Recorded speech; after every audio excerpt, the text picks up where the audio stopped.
A paz do Senhor Jesus. Vamos dar continuidade neste dia, terminar o primeiro capítulo do Evangelho de Lucas, a partir do versículo 67, onde nós terminamos no devocional anterior.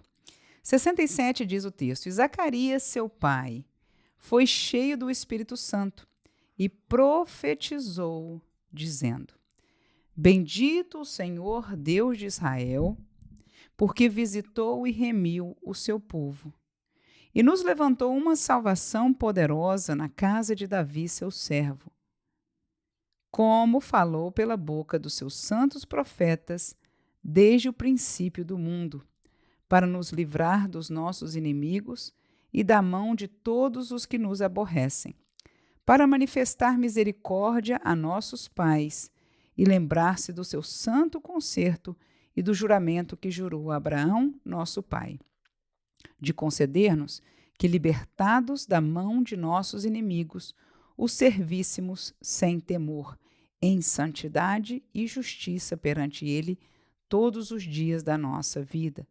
E tu, ó menino, serás chamado profeta do Altíssimo, porque hás de ir ante a face do Senhor e a preparar os seus caminhos, para dar ao seu povo conhecimento da salvação na remissão dos seus pecados, pelas entranhas da misericórdia do nosso Deus, com que o Oriente do Alto nos visitou, para iluminar os que estão assentados em trevas e sombra de morte, a fim de dirigir os nossos pés pelo caminho da paz. E o menino crescia e se robustecia em espírito, e esteve nos desertos até o dia em que havia de mostrar-se a Israel. Muito bem, meus irmãos, nós estamos caminhando neste primeiro capítulo de Lucas, onde Isabel foi usada em profecia, falando a Maria e também acerca do menino que estava em seu ventre. Logo depois, Maria também, numa palavra inspirada por Deus. João Batista nasce e agora Zacarias, segundo o texto bíblico, também o detalhe do versículo 67, foi cheio do Espírito Santo e profetizou. Voltamos a lembrar que isto aconteceu num contexto ainda de uma dispensação diferente da que vivemos hoje, não da do derramamento do Espírito Santo, mas tanto como existe também no Antigo Testamento, o fato de que eram usados por Deus em profecia. E este detalhe na Bíblia chama, neste texto, de que eles foram cheios do Espírito Santo. Aí Zacarias começa a profetizar aquilo que eu vejo trazendo de volta uma palavra de... Lembre-se que quando nós falamos de uma profecia verdadeira, nós estamos falando de Deus falando por boca do profeta, ou seja, não há, quando a profecia vem de Deus, verdadeiramente de Deus, não há uma manipulação, não há um querer, não há uma participação humana no assunto. Portanto, eu vejo nos primeiros versículos aqui que falam da profecia de Zacarias, a promessa de Deus ao povo de Israel no Antigo Testamento, em termos de nação, em termos de filhos de Abraão, né? Como ele diz aqui, falou pelos profetas desde o princípio.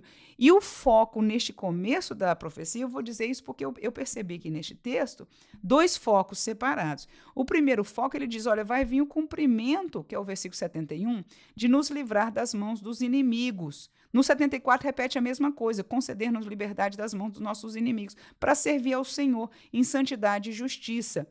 Né? No 72, para manifestar misericórdia a nossos pais, lembrar-se do concerto. Ou seja, a profecia ali, Deus estava falando que ele estava se lembrando do concerto que foi feito com os pais. Amém. Deus estava falando que o princípio desta liberdade, que terminaria na permissão para o povo de Israel servir a Deus sem temor, em santidade e em justiça, estava começando, era como se eu pudesse descobrir isso aí, esclarecer no meu sentimento, com certeza com aquilo que nós entendemos da Bíblia Sagrada, seria Deus dizendo o relógio deste acontecimento, deste cumprimento das promessas que foram feitas acerca do reino messiânico no Antigo Testamento, começou a caminhar aqui neste momento. Glória a Deus. Mas veja que, e eu digo isso nesse sentido, porque liberdade dos inimigos é algo que nós não vamos ver Jesus fazendo abertamente no tempo que ele esteve, neste tempo aqui do Evangelho, por exemplo, até a sua morte, né?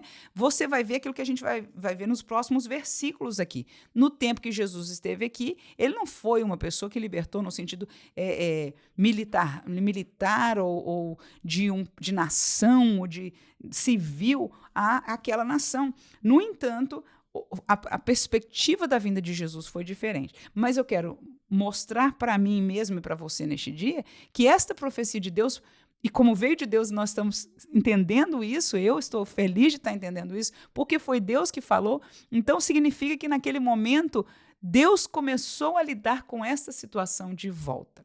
Agora, Zacarias, de repente, é usado por Deus e muda e olha para o menino, que eu não sei se estava na mão dele, na mão de sua esposa, mas ele olha para aquele menino que era o seu filho João, né, que nós conhecemos como João Batista, e diz: "E tu, ó menino, serás chamado profeta do Altíssimo." Então aqui vem uma profecia que vai casar com a profecia sobre aquele que haveria de vir adiante, preparar o caminho do Senhor no Antigo Testamento. Mas agora o próprio pai do menino, Zacarias, fala essas palavras: "Você, menino, será profeta do Altíssimo e vai diante da face do Senhor preparar o caminho." Então, uma profecia comprovando, repetindo a palavra profética dada no Antigo Testamento.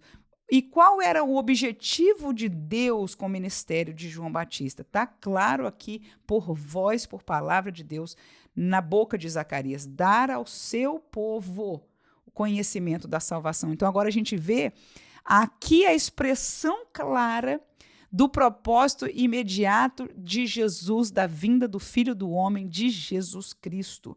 Porque agora ele diz que João vai ser? Ele vai preparar o caminho para dar ao povo conhecimento da salvação, da remissão dos pecados. Olha, isso foi o que Jesus veio fazer, né?